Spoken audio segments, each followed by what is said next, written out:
எங்கள் சேனலுக்கு வரவேற்கிறோம். AI புரட்சி டைரிஸ். செயற்கை நுண்ணறிவு AI என்பது இயந்திரங்கள், குறிப்பாக கணினி அமைப்புகள் மூலம் மனித நுண்ணறிவு செயல்முறைகளை உருவகப்படுத்துவதாகும்.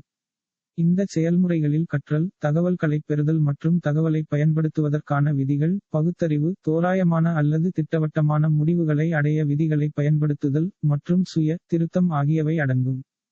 AI பல்வேறு தொழில்கள் மற்றும் பயன்பாடுகளில் பயன்படுத்தப்படுகிறது, சில பொதுவான பயன்பாட்டு நிகழ்வுகள் உட்பட. 1. சாட்போட்கள் மற்றும் மெய்நிகர் உதவியாளர்கள். AI இயங்கும் சாட்போட்கள் மற்றும் மெய்நிகர் உதவியாளர்கள் வாடிக்கையாளர் சேவையை வழங்கலாம், கேள்விகளுக்கு பதிலளிக்கலாம் மற்றும் மனித தலையீடு இல்லாமல் பணிகளைச் செய்யலாம்.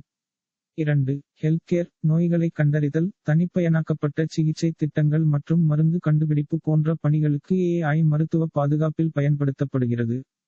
3. நிதி மோசடி கண்டறிதல், அல்காரிதமிக் வர்த்தகம் மற்றும் வாடிக்கையாளர் சேவை ஆகியவற்றிற்காக நிதித்துறையில் AI பயன்படுத்தப்படுகிறது.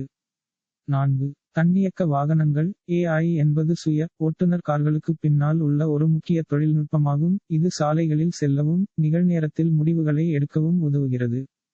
5. சந்தைப்படுத்தல் மற்றும் விளம்பரம், வாடிக்கையாளர் நடத்தையை பகுப்பாய்வு செய்யவும், உள்ளடக்கத்தை தனிப்பயனாக்கவும், சிறந்த முடிவுகளுக்காக பிரச்சாரங்களை மேம்படுத்தவும் சந்தைப்படுத்தல் மற்றும் விளம்பரங்களில் AI பயன்படுத்தப்படுகிறது. ஒட்டுமொத்தமாக, செயற்கை நுண்ணறிவு தொழில்களில் புரட்சியை ஏற்படுத்தும் மற்றும் திறன், உற்பத்தித்திறன் மற்றும் முடிவெடுக்கும் திறனை மேம்படுத்துகிறது.